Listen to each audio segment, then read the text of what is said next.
సద్గురు పులాజీ బాబా ఛానల్లో వీడియో చూస్తున్న ఆత్మీయులందరికీ నా యొక్క నమస్కారం.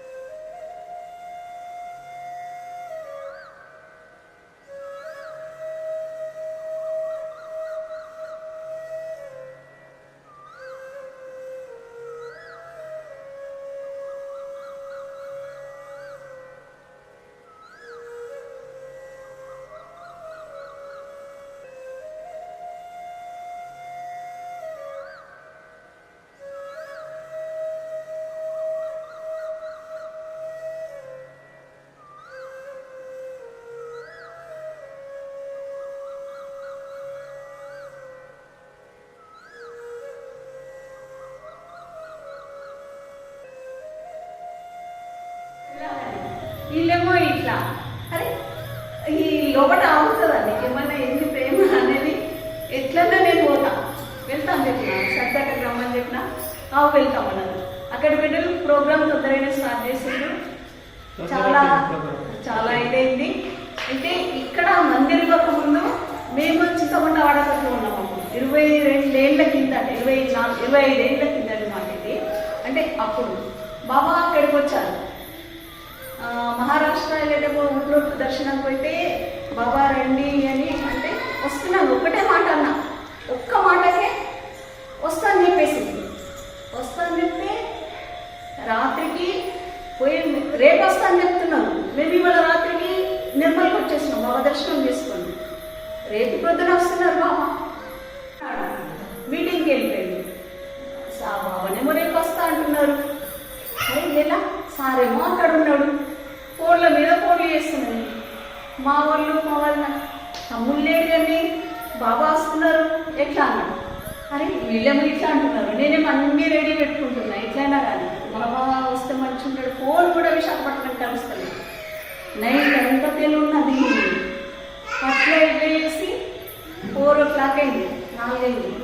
Phone కలుస్తలేదు sir. బాబానేమో రాక ఒక్కసారి వస్తున్నారు. అసలు సారే వస్తున్నారు ఇక్కడికి. ఎట్లా అంటే 4, 5 అయింది. మా చిన్ని లేచి దానికి స్వప్నంలో బాబా వచ్చినాడు. బాబా ఆ బెడ్రూమ్ డోర్ నుండి డోర్కి వచ్చేదాకా మా సార్ రూపం అండి. బాబా రూపంలోకి వెళ్ళి సార్ రూపంలోకి వెళ్ళి బాబా రూపం ఇట్లా వచ్చి చూపించేది. అమ్మ బాబా వచ్చిండు. బాబా రూపంలో డాడీ కనిపించింది. అమ్మ నా సంశయము ఎంత లోపల సంశయం ఉండేనో సార్ లేడని, నేనే వస్తున్నా నేను ఉన్నా అని నాకు అది అందరికీ చెప్పేటప్పుడు అందరు సంతోషం అవుతుంది. బాబా మనసులో ఏది పెట్టుకొని చేయనియరు. ఒకటి దాన్ని ముందు తీసేస్తానండి. మనలో ఏది ఉన్నా కూడా దాన్ని తొలగించేసినాకనే మీకు నిష్కల్మషంగా బాబా చేయాలి. అట్లా ఇంటికి రావడం జరిగింది. చింతమంట వాడకట్ల కార్తీక పౌర్ణమి రోజు ఈ మందిర్ కాకముందు గురువారం కూర్చోబెట్టింది. అందరు వస్తుంది. ఒక 20-30 మంది వస్తుంది. ఇట్లనే రోజు ఒక సంవత్సరం వరకు గురువారం గురు పూజ అనేది జరిగింది. అక్కడ సంవత్సరం లోపల ఇక్కడ బాబా ధ్యాన కేంద్రం ఇవ్వడం జరిగింది. గురు మహత్యం ఉంది. గురు పూజ చేస్తే మనకు మనం ఏదైతే ఫలం కల్పవృక్షం కామధేను లాగా మనకు ఫలాలు ఇస్తారు. ఆ సంవత్సరం లోపల మాత్రం ఈ మందిర్ జెండా స్థాపన ఇవ్వడం జరిగింది. అందుకని చెప్తున్నా, గురువు భగవంతుడితో సమానం. గురువు దైవ ప్రతినిధి. గురువు భగవంతుడితో సమానంగా పూజ చేయాలి. ఇప్పుడు సాయిబాబా కూడా భక్తులకు ఎన్నో మహిమలు చూపించింది. బాబా గారు కూడా నమ్మిన వాళ్ళకు ఎన్నో, గురువు మార్గంలో లేని వాళ్ళకు తెలుస్తుంది, గురువు మార్గంలో ఉన్న వాళ్ళకు కూడా మనకు తెలుస్తుంది ఏ సంకటాలు ఎట్లయితున్నాయి. మనకేమో ఇట్లా ముళ్ళుతోటి తీసేటట్టు మనం తీసేస్తాడు. ఈ జన్మ మానవ జన్మ లభించినప్పుడే మనము ధ్యానము గురువు దొరకాలి.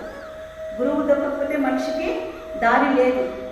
మనకు దారి చూపించేదే గురువు లేకపోతే మనకి ఎవ్వరు దారి చూపించే వాళ్ళారు. అంతా అంధకారం అజ్ఞానంలోనే నిండి ఉన్నారు. కాబట్టి మళ్ళీ జన్మ మనం అనుకుంటాం, నాకు ఈ జన్మల్ని ఎంజాయ్ చేస్తా, నేను ఇది చేస్తా. అది కాదు. మళ్ళీ జన్మ ఎట్లా దొరుకుతుందో కూడా తెలియదు. ఈ జన్మలోనే మనము సార్థకం చేసుకోవాలి మానవ జన్మను. మరి సార్థకం ఎలా అవుతుంది? సత్కర్మలు చేయి. ఈ చేతితోటి 2 చేతులు ఉన్నాయి. మన చేతులతోటే మనం సత్కర్మలు చేయాలి. మన చేతులతోటే సత్కర్మలు చేస్తేనే మనకది మోక్షం.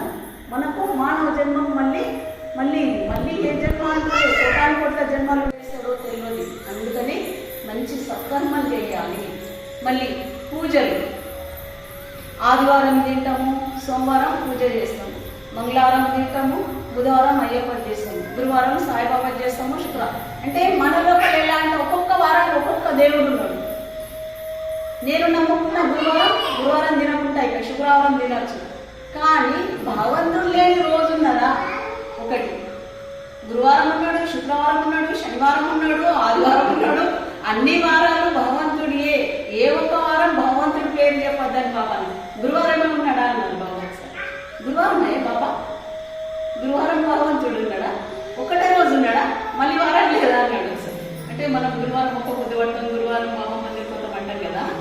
గురువారం ఒక్కరోజే లేడు, శనివారం తిరుపతి లేదు, సోమవారం శివుడే లేడు. అన్ని వారాలు, అన్ని రోజులు, అన్ని సమయాలు కూడా ఉన్నదా? ఆకు కూడా కదలదు. నా కృష్ణుడు ఆజ్ఞ, శివుడు ఆజ్ఞ లేకపోతే చీమ కూడా ఉంటుంది. ఆకు కూడా కదలదు. మరి ఆకుని ఎవరిని కదిలిస్తున్నారు? మనల్ని ఎవరు మాట్లాడిస్తున్నారు? పంచభూతాలు. వాయువు కదిలిస్తేనే ఆకు కదులుతుంది.